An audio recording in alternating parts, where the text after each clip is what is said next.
Well, a warm welcome to this talk. It's Sunday the 5th of May. Now, I believe that the truth about COVID vaccines is starting to come out. I wasn't sure whether it would or not for quite a long time, whether this would be suppressed or whether it would come out into the public domain, as it were, or the widespread public domain. And what I want to look at today is a very encouraging article from the New York Times. This was published 2 days ago.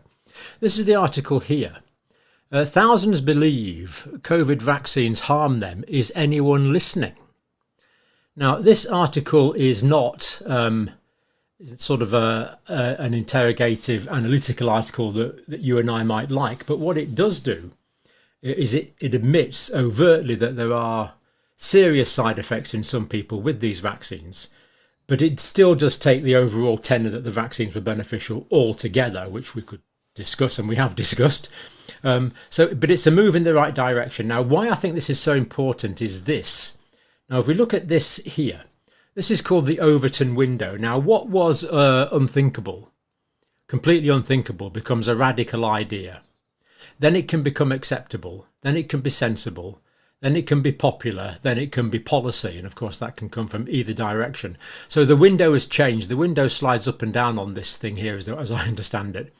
And so I think we're moved now to, I would say, we're probably at the acceptable level now, because it's in some aspects of the mainstream media, or some aspects of thinking are in the mainstream media. Now, I don't think I've gone intellectual. I only got that from Claire Craig's Twitter account, so that's how I knew about that. But I think it's a very good model. It shows that things are starting to come out now much more into the public domain. Now, let's look at some of the detail here. This is more or less straight from the article, published on the 3rd of May 2024. Case study it starts off with. I've decided not to use names on this. The names are in the article. The article, you can get it. I think you might have to register, but you don't have to pay for it. You can actually get the article, which is also good because New York Times articles are often paywalled. So that's another very encouraging sign that this is coming into the more public spectre of consideration. So I'm not going to use the names, but 37-year-old woman, fit and well, within minutes of getting the Johnson & Johnson COVID vaccine, felt pain racing from her left arm up to her ear and down to her fingertips. So pain straight away, within minutes. And that's got implications as well. Was there an inadvertent intravascular administration, or a greater level of intravascular administration, you might think, but we don't know that. Felt pain racing down from her left arm to her ear and down to her fingertips. Horrible. Within days, she was unbearably sensitive to light and struggled to remember simple facts. And it's interesting that it actually starts off with this. So this is the New York Times. So it's quite a powerful starting paragraph, really, I thought. Now, 3 years later, diagnosed with brain damage, cannot work, drive or stand for long periods of time. She says, devastation of what this has done to my life and how much I've lost. And one of many accounts, of course, and we have interviewed so many people. Kyle Warner, that we interviewed just a couple of days ago on this channel. I'll put a link to the video. Who's now campaigning for vaccine damage awareness. As of April 2024, there was over 13,000 vaccine injury compensation claims filed with the federal government. Now, what I've done here is I've actually taken the data that is published, government data here from the United States, and they are saying that there's 13,116 claims, but what is telling on this is compensated claims 12.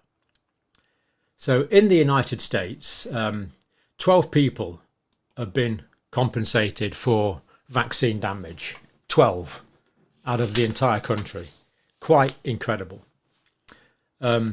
Of the cases that have been put forward, 19% have been reviewed, 47% deemed ineligible for compensation so far. 12 claims paid out, an average of $3,600. This has to change, because firstly, these people deserve recognition. And secondly, we have to restore trust in our medical systems. Now, those medical systems have now got to prove themselves. You know, the journal system, the pharmaceutical system, they've got to prove themselves worthy of trust. And that's quite a big ask, some might think. But we have to have this transparency, because at the moment we have this lack of trust, and it's doing no one any good whatsoever. And to hide these things is not fostering trust and understanding and the reality of the situation. This has to be remedied. Immunologist, vaccine expert, University of Yale University. People who say they have post-vaccine injuries just completely ignored, dismissed and gaslighted, which has happened so often, very often, especially in the early stages. People simply told this was an anxiety-related problem. Janet Woodcock, recently retired director of the FDA. It's quite interesting, actually. The people that are free to talk are often retired, and we could give a few examples, or nearing retirement, or feel free to talk, which again is a tragic situation. We have to have freedom of medical scientific expression, otherwise we're going to return to the Dark Ages. There's so many implications to this, they just go on and on. Anyway, Janet Woodcock. Some recipients got uncommon but serious life-changing reactions beyond those described by federal agencies. So, okay. Now, interesting, Janet Woodcock's not saying rare here. She's gone down to, is uncommon a weaker word than rare? I would have thought so. Then she says, I feel bad for these people, for those people.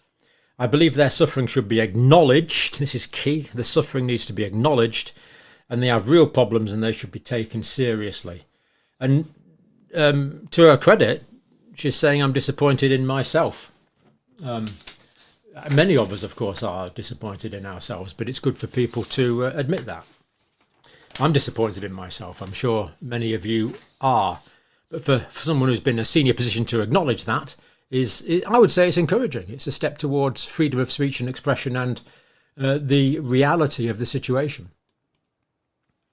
Again, Janet Woodcock again. I did a lot of things I feel very good about. Fair enough.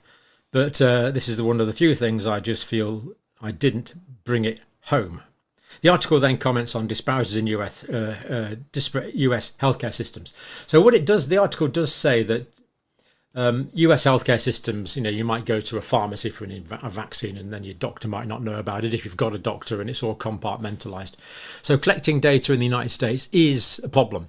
In the United Kingdom, it's not. The problem here is my government has released data on vaccine adverse reactions and people that are no longer with us to the pharmaceutical industry, but has not released it to the public domain for interrogation by our scientists, epidemiologists and statisticians.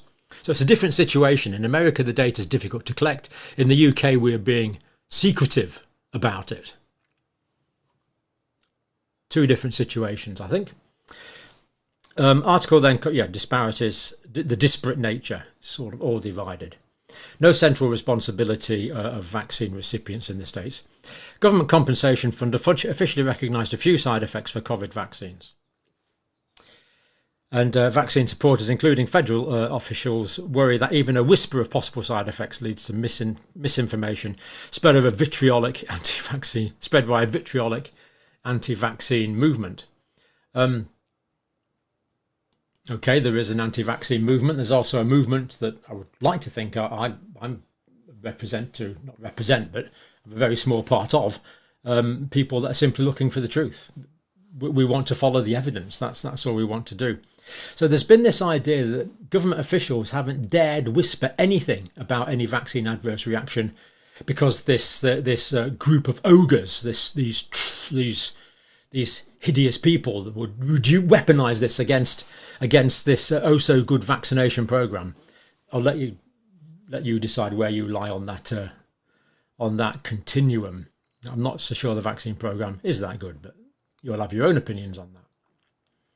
Now, patients who believe they experience serious side effects say they have received little support or acknowledgement, which is true. That has to change. Now, New York Times then gives some examples, and again, it gives the names. I'm just decided not to use the names. SB, 54-year-old male man, nurse practitioner, New York City.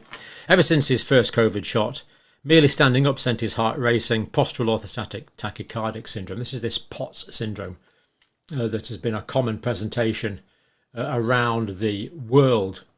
When people stand up or exert themselves, the heart rate goes very, very, very high, this tachycardic syndrome. And when the heart's beating very quickly, it's often beating inefficiently. as well, unless it's a physiological situation. This is a pathological situation. And of course, that can make people go dizzy, faint, fall over. Apart from the horrible feeling, very disconcerting to feel things going wrong with your heart. I mean, it's a horrible thing to happen. Stinging pain in the eyes, mouth, genitals, which has abated, and tinnitus, which has not. Atrial fibrillation, I guessed from the picture that was in the newspaper. Also, I can't get the government to help me. I'm told I'm not real. I'm told I'm rare. I'm told I'm coincidence.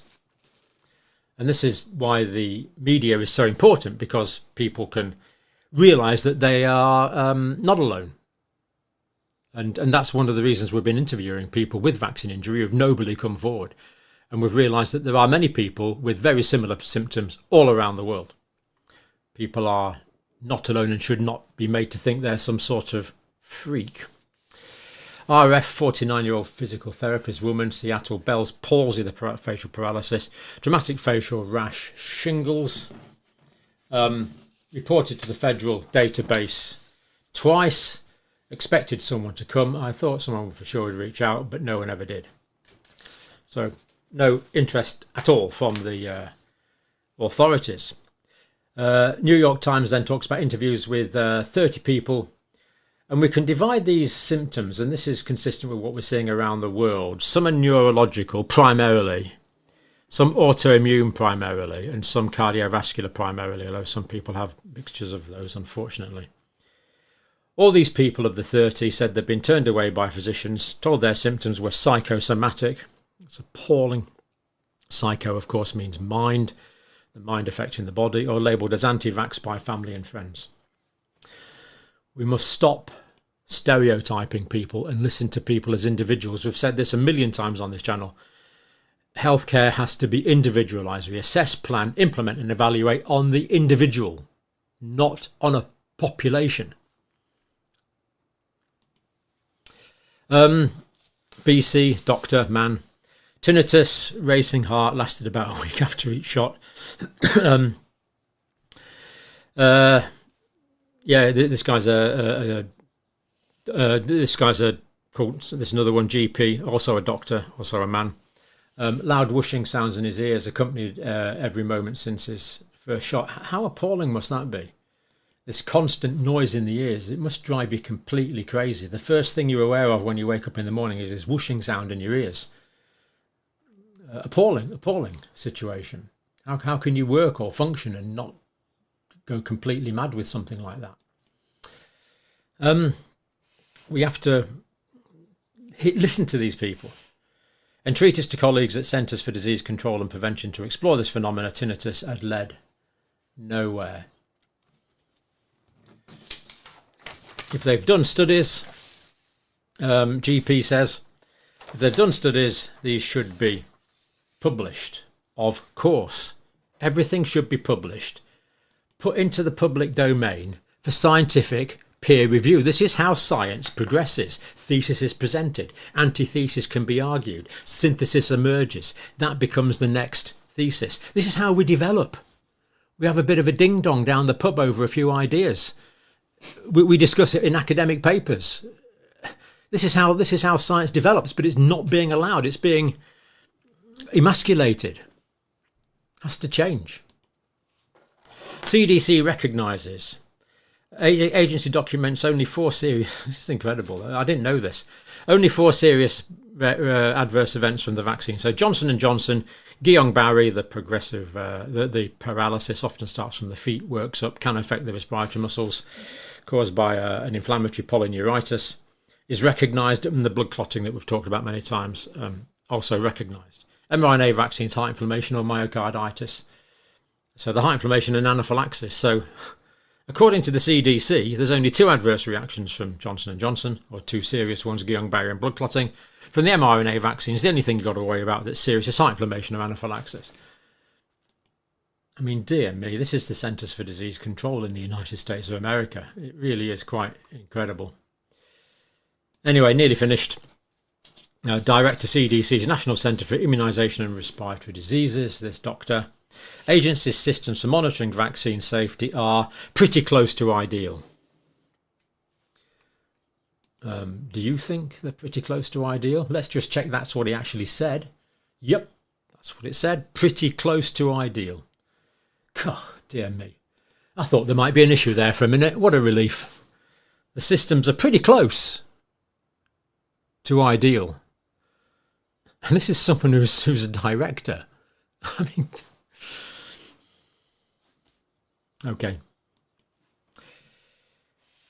CD said there were no confirmed related to myocarditis, but in fact there have been several accounts of reported post of vaccination. I've left the hyperlinks in. And a pity we're not even completely free to discuss it now, that we have to use modalities of communication to communicate deeper truths. It's unfortunate, inconvenient. Anyway, there we are. Are we moving? Looks like we probably are. And as was said, I think we're at the acceptable level. Next, it will become sensible and popular and hopefully become policy. Interesting. I did think that this could go either way, because there's certain things, even now I'm not sure what I'm allowed to mention, that have been suppressed during this, during the last few years. I wasn't sure if this would be one or not, but I think the problem is so ubiquitous, so obvious around the world. This one's probably going to come out as a massive, massive, massive issue. Things are moving. And if we move towards greater truth and transparency and openness, I think that's a good thing. Let me know what you think, and thank you for watching.